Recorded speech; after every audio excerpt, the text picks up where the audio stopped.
Hey guys, how you going? This is BillyEatWorld, and today we're going to take a look at the Elsat light machine gun.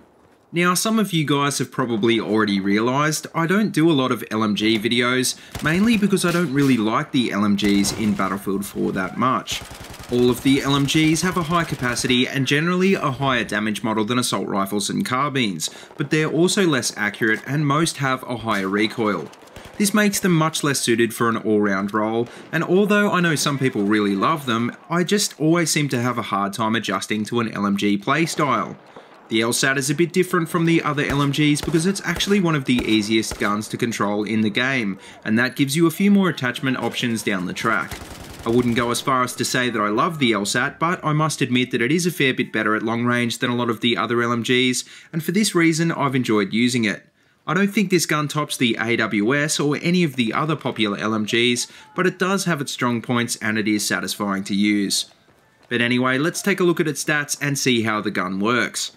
The Elsat fires at a fairly slow 650 RPM and deals 25 damage out to 8 meters, which drops off to its minimum damage of 18 at 65 meters.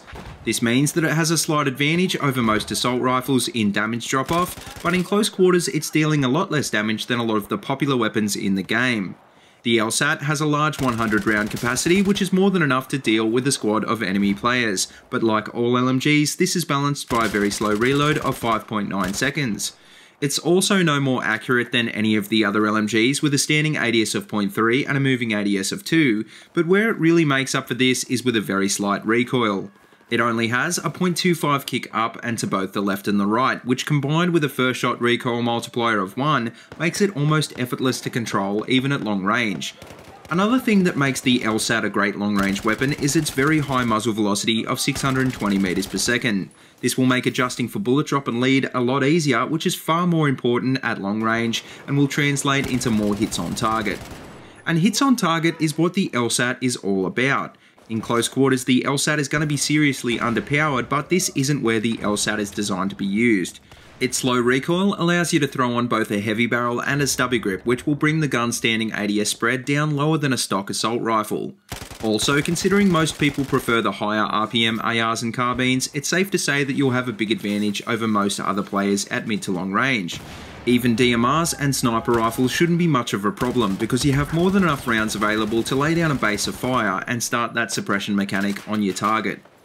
Staying at long ranges is unfortunately going to be the most difficult challenge because if you really want to play the objective, you're going to have to close the gap at some point.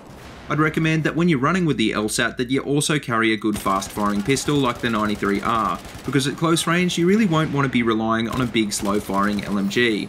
It's also not a bad idea to carry decent gadgets that will either be useful at long range or increase your ability in close quarters.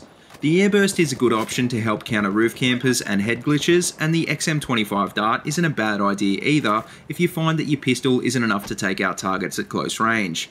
In any case, running with the ammo box is essential because being able to stock up on ammo and grenades is probably the support kit's biggest advantage. So anyway, what attachments would I recommend for the Elsat?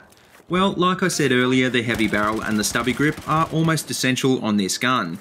I could see a good argument for using the ergo grip as well because it would help counter the terrible moving accuracy, but I guess it just depends on whether you like to run and gun or stop and pop.